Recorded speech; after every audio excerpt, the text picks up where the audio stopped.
Welcome again to another edition of the Church Solutions Podcast, and my name is Phil Thompson. And I'm Steve Lacy. And Steve, how are you today? I'm doing wonderful. Awesome. Surviving the heat, man.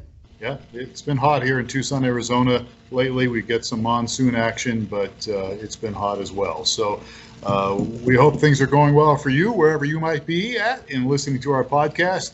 The Church Solutions Podcast comes to you every week, and we're a tech company. We actually help churches do streaming video, mobile apps.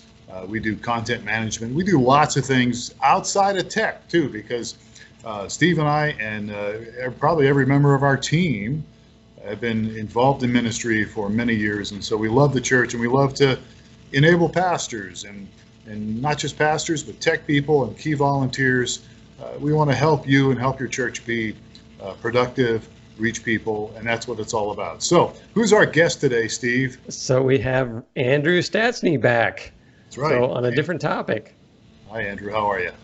I'm doing well. All right. Well, we had Andrew on last week, and normally our guests, when we have them on, they never come back for some reason.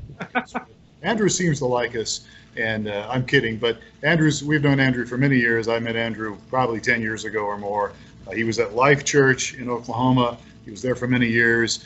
He was at a church in California called Bayside Church, and now he's with an organization called CDF Capital. And you've been there several years, and we talked a little bit about this last week, but just for people that maybe didn't catch the podcast, what is CDF Capital?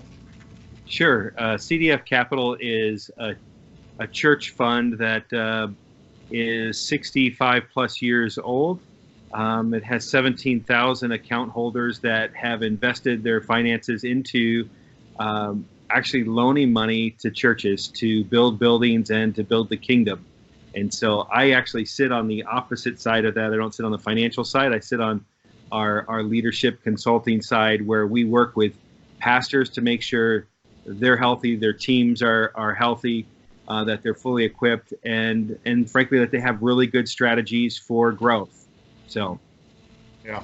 And you do a great job, and you're always open to helping. We talked a little bit last week about church mergers and how all that works, but we touched on something a little bit last week that we thought we would continue this week, and that had to do with data and digital data and those things. And we thought the little discussion we were having actually before we pressed record here was how to leverage, I guess you might say, the hidden data in your church, because you hopefully have some information and data on people, and we want to talk a little bit about that, because that information represents people, and if you're trying to reach people and you're trying to grow your church and you're trying to help people get to the next step, helping them using digital technology is certainly a tool that's very useful. And I think you mentioned it, Andrew, many churches just don't leverage that, don't understand how to use it. So let's discuss that a little bit among ourselves today. How's that sound?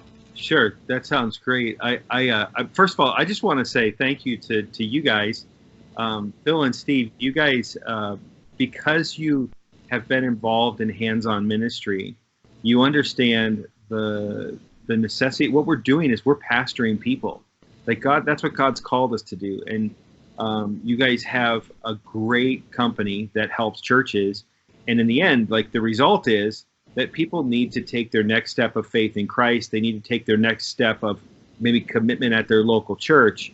And so what you do allows people to do that in a way that maybe 10 years ago, 15 years ago, people would have just like dreamed about it and never realized it. But it's actually pretty cool. So you're already doing some of the things that and giving tools to churches to be able to do some of the things that we're going to talk about today. But I'm such a firm believer that, we are trying to always put out the message of Christ. And sometimes we get lost in we find a new megaphone to use. So it could be, we're gonna stream, which is great because people can attend church but then we take it and we go a step further and we're like, okay, we have a bulletin at church, but we also have Facebook and we have Instagram, and we're going to use those as basically an extension of our church bulletin. And really, I think it falls short of what we're trying to do. In the end, yes, we're trying to tell people about, what's happening at our church, but we're pastoring them, and we need to make sure that we're paying attention to the data. And a like isn't just a thumb, like this. A like is somebody behind that going, I connect with that. And how are we then connecting back with that person to say, hey, we can help you on your next step of following Christ? So I kind of take it like, you said, we've talked about this before, but data deserves a seat at the table. And I think we need to look at it even further. Like data deserves to be pastored and to be shepherded, because there's people behind every one and every zero. There's a person behind there that either needs a relationship with Christ or needs to strengthen their relationship with Christ. So, yeah. I think back to the, I think Phil's used this illustration before, the Romans put the roads in, and that was used to spread the gospel, just whatever the technology of the day was, it's there for the church to try to leverage. And so kind of what we're, I think, talking about today is, we're now in the internet age. And so what is out there that we may already be doing, but we could do it in a better way, or do it in a, I don't know, you mentioned kind of a smart way, to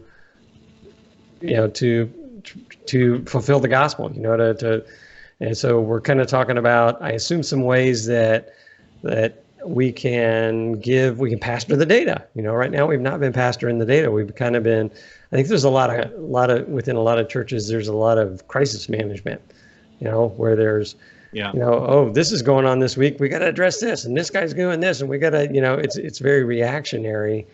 And we're kind of, I think, talking about a topic where we can be a little more proactive by leveraging some of the data that's, already at our feet. Yeah, and even last week we talked the subject about churches merging together, and using a church that might have resources that could be repurposed for the kingdom. But that, if it's going to be a campus of a church, you're going to have a launch of a campus. And there are great ways digitally that we can build community and use it as a tool to actually help the growth of the church as well. But those individuals connect and be part of a launch team and be part of an all-in team that says, hey, we're going in the same place. And before anything ever gets launched, we have the ability to find great stuff out about people, to use Google Analytics and Facebook and some of those things to really dive into who our audience is and how do we connect with more people that are similar or that have some of the same interests and things like that. And I just think that there's these tools that we have with data that we simply are not using. One thought I've been working on, and Stephen, you and I sat down a couple of weeks ago and just started. It was a lot of fun. Number one, if you ever get a chance to hang out with Steve Lacy, he knows where to get great steaks. And so if you're a vegan, sorry, but it was amazing. But we just began to talk about church and how to help connect people and some of the tools that, what if we develop something like this? And I was talking with someone about our whole conversation, and they come out of the marketplace, and he began to formulate, he drew out on a napkin for me. And he said, what churches do is churches will typically create content for the weekend service. And so in doing so, there's usually one person, 2, 3 people maybe on a team that help put a message together. The pastor will hone that message down. And there's a lot of presumptive things that are happening there. Like, I think I know who my audience is going to be based on I preached here before, and therefore this is going to be my audience. But nobody is intentional about actually gathering data about who's going to be there before it happens. Like, we're not communicating before that with people that we actually have touch points with, specifically for, like, we can know who's going to be there most of the time. And then, number one, what data are we getting for them, but what data are we giving to them before? And so there's an exchange. And then during the service, where you have both a live stream that's taking place and an actual in-person service that's going on, how are we actually asking for things, for data back? So there's an exchange, like we're talking, but a conversation, just like we're having, it should be two-way. So how do we receive data during the middle of those things? Like, what are those points for that? And then the after part, like, what are we continuing to follow up with? Like, if people have been a part of the stream, and you guys have a great platform that captures so many pieces of data, and we can analyze that, how do we then communicate back with them on how to follow up with their week and how to continue their growth pattern of following Christ with the week? So it's kind of a holistic approach to it, and going, that's a whole process, that it's more than just, hey, we need to make sure we pray with people when they actually approach us about prayer. Am I making sense? Or Yeah, like, I think so. And I would add, just again, to emphasize this too, especially to our viewers and listeners, we're talking two-way communication here at least. You know, we're not just talking, let's collect a bunch of data on people so we know what everybody is. But it's more like, hey, how can we connect with these people? How can we establish relationship and conversation and take it to the next level, again, to help them with their next step? Absolutely. You guys with me on what I just said here? This is more of a discussion. Right. than anything. Yeah, no, I think you're absolutely right. And that whole piece of, I mean, nobody likes to be shouted at. And sometimes, or nobody likes to, in a conversation, to be dominated. And sometimes we come across that way. I almost liken it, I had these volunteers when I was a senior pastor. I had these volunteers that were greeters, and they were amazing, and we were growing and things were happening. I came out and I noticed something where the front doors, they got so excited, other people would gather around them that were equally as excited, and all of a sudden it felt like when you would walk into the church for the first time, like you were walking through the greeter gauntlet. It's just like overkill. And I noticed some people kind of like trying to sneak around them and things, and they're like, hey, give me a big hug, and it was one of these, it just wasn't the right, it was too much. Right. And sometimes I think with the way we communicate in our content, we're just into what we're doing in our next event, and our next thing, and our next discipleship class, and our next series that we're going to do, and that I think we miss a lot of times, just slowing down and having that conversation. Go ahead, Steve. As you're talking here, I'm thinking back to, there's been a trend for, I don't know, a decade or so about mass customization, where and Phil was kind of alluding it to, we often will send, an email blast to everybody, and it, we may say we're having a new football game, or, flag football game this weekend, and we send it to the elders and the babies, and, and it's because we're not looking at some of the data. Am I heading down the right direction? So instead of some mass communication, what people value is some personal communication on how to move people from, along in their walk with Christ. And you can't do that with a big megaphone, right? Is it? No, I think it really has to be personalized. One of the things that's really been interesting me as of late is the ability to kind of go back in time. Like if someone drops off our biggest fear would be somebody, as pastors, somebody stops coming to church and we don't know about it. Because, not just because they're not attending, but because we know that probably something traumatic happened in their life or their family, and we weren't there to help them during that process. Like we missed it somehow, like in all of our connected points, and we just missed it. I mean, I had a lady that dropped off for like 6 weeks, and she would always greet me and hug me every week, and she just was make a beeline for me, and it seemed like a month and a half had gone by, and I saw her coming from the parking lot, and the thought went through my mind, I haven't seen her in a long time. What happened? And I was so, because she had this kidney issue and health issues and all this kind of stuff, like I'm just was going over my mind, like, oh man, I failed as a pastor. I completely missed that. And she walked right up to me and gave me this huge hug. I was like, hey, Pastor, I'm so glad to be back. And I just said, man, I've missed you. Where have you been? And, oh, I was in the hospital. And and I just thought, oh, I can't believe I missed that as a pastor. Right. Now, the good thing was she was in a small group, right? And the small group was able to visit her every day, take care of her dogs. When she got back home, made sure she had meals, all those things. But not everybody's in a small group.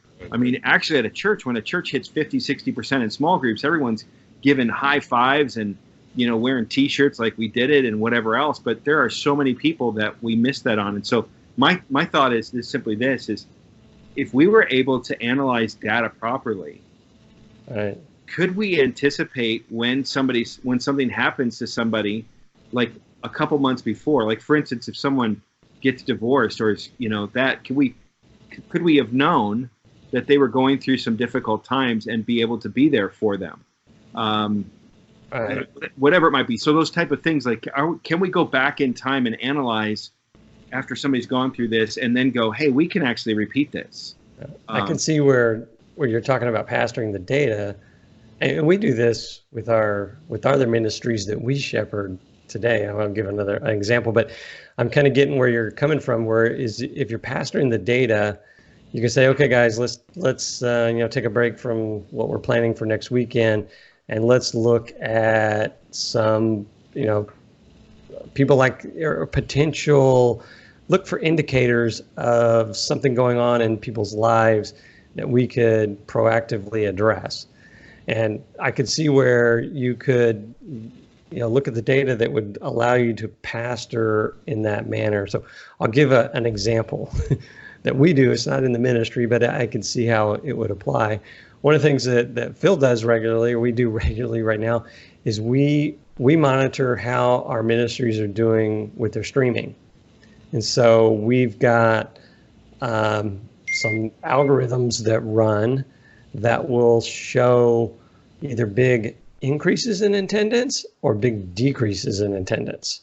And so we've learned over time that is an indicator of something that's going to happen in the future, either good or bad. And so we'll look at that data and we can say, this church has been streaming with 400 people every week for 9 years now, and last week they had 100. Let's reach out to these guys and find out what's going on.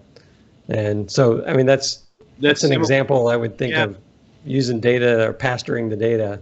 And traditionally, when we say data has a seat at the table, or what we're usually talking about is attendance and giving and people making a decision to follow Christ. And so like those three are the big numbers. Then you can look into like baptisms and kids attendance and number of cars in the parking lot and how many services you're doing and how much per person giving was there and all these different things that we begin to analyze. But like a leading indicator for church in general is the giving piece of it. That if giving, if attendance drops a little bit, but giving is up, to me, I've always looked at that as a leading indicator that people are investing into this because they believe in what God's doing here, and they believe in the mission, the vision, the values, and that's going to pay dividends in the long run with people's lives being changed.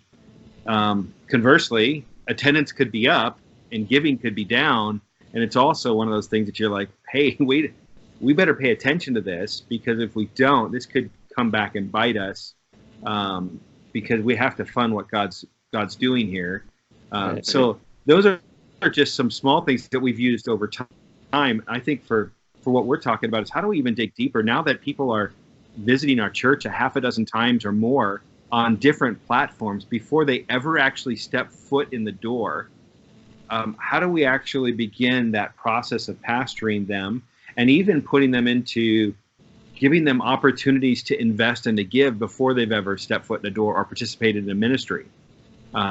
It's so, when somebody gives for the first time, it's like they're putting their flag, in the ground and saying, this is my church and I'm here and I'm going to invest into this. And that's a pretty significant spot. But digitally, people feel much more secure giving online and through platforms like, what you guys run than they would walk into the church if it was their first time and writing a check and giving it to somebody. That, to me now, that would seem really insecure. Insecure or unsecure, whatever it is, it's not secure in their mind. Okay, so look, we only really have about 5 minutes or so left on what we do with these podcasts. So, what are some practical things here? And I want to, because we've got people listening going, okay, this is interesting discussion, but what do I do as a pastor or as an associate? And I will say this, I do think the things you mentioned, Andrew, about the parking lot and the giving and the attendance, not everybody goes to that level. They may count the money and they may count the heads, the butts in the seats. Can I say butts on this podcast? But there may be other things that they're not looking at, like the children and those kind of things. So those I think are very important, but you're talking about going to a deeper level. I am, and I would just say, Phil, that a gentleman I worked with, Kevin Penray, would say something to this. I hope I'm going to get the gist of it. I don't think I'm going to quote him exactly, but he would say, it's hard to grow what you don't measure. And so looking at that, you're measuring it so that you can say, are we growing this? Are we stewarding this well? One of the things that I hear from pastors all the time is my Facebook page, our Instagram page is, oh, it's amazing. It's taken off. We'll post something, we get 300 likes. And, there are ways that you can actually now find out who are the people that actually liked that and then communicate back with them. And so two simple things. One is there's Sprout Social out there and Hootsuite, and there's a half a dozen other ones that you can monitor your different social platforms kind of all in one piece. Well, if you're monitoring those in one spot, it's easy to take and download those conversations into an Excel spreadsheet and then upload them into your church's database, like Planning Center people or whatever it might be. There's dozens that allow you to do it. Well, you're beginning to figure out who's actually like really connected with the church and who is just, a drive-by that wasn't connected with you. So that's like one thing. And somebody that actually looks at that and goes, hey, that's pretty important. If somebody's giving us information by clicking and saying they like something or sharing it with their group of friends, that's pretty important. Especially if we want to continue to grow. So how do I maximize that? Another way I think is huge is begin to slowly introduce things digitally into your live services in person. So whether it be, hey, if you want today's talk notes for the message, text, notes to this number, and it kicks back the notes to them. Well, what you just did is you captured their phone number, right? And you're able now to follow up afterwards with them throughout the week to say, hey, here's extra content on the message from this week or whatever it might be. Another one that people miss all the time is most places when somebody comes in, they'll pull out their device, even in church, with the YouVersion and the Bible app and everything else that we have with churches having apps. You guys do mobile apps. People are pulling their phone out in church to help assist with their actual visit to church and being a part of their experience. I think it's important to have a really good Wi-Fi system that you're actually asking somebody to log on for the first time to give you a little bit of information, but you've just captured information from their device. So you know when they're visiting now before anybody else even does.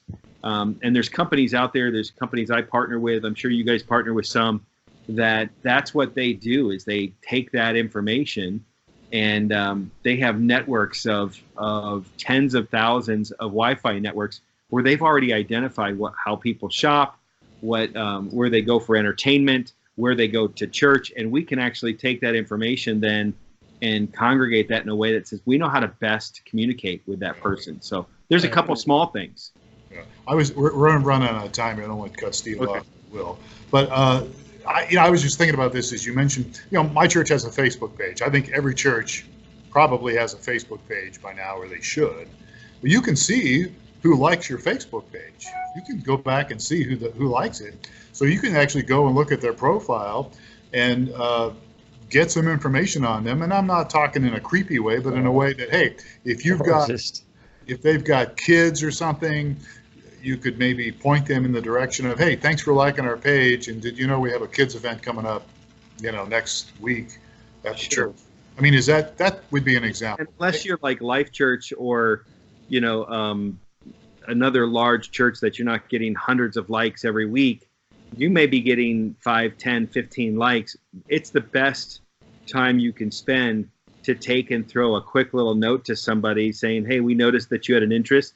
We're here to serve you and pray for you and want to help you in any way that we can in your faith. So you were talking about we'd talked about this idea before that some of the churches are doing with, like when you go to a business and you sign into their Wi-Fi and you've got to either agree to the terms of service or put your email address in or something like that. So what's going on behind the scenes there, or what could go on behind the scenes, like you were talking about, was just kind of expanding on what you're saying earlier, was they signed into church, and then this system that manages the same kind of Wi-Fi system for other businesses. You'd be able to see that, hey, this guy Steve that just showed up goes to Starbucks every Thursday, and you'd be able to leverage that data to minister with that person more effectively, right? It really helps you know who your audience is. Right. And then it may creep some people out, but what's your what's my take on it? Yeah. I think if you do it in ways where you always give people an opt-out, so when you're communicating with them, whether by email or text, give them a way to opt out, to go, you know what, I don't need these kind of messages. But that I think is just really good kind of digital behavior, is to not force communication on somebody. So just like somebody puts you on a do not call list or whatever, it's the same type of thing. Like, we should always have that. And then the other part is there are things that we're trying to help people grow. We're not trying to creep people out. Right. And so when you become obsessive, that creeps people out. When you get to the point where you're just being helpful and you really have the best intentions and a clean message, and a clear message, I think that's probably where the line stays the straightest.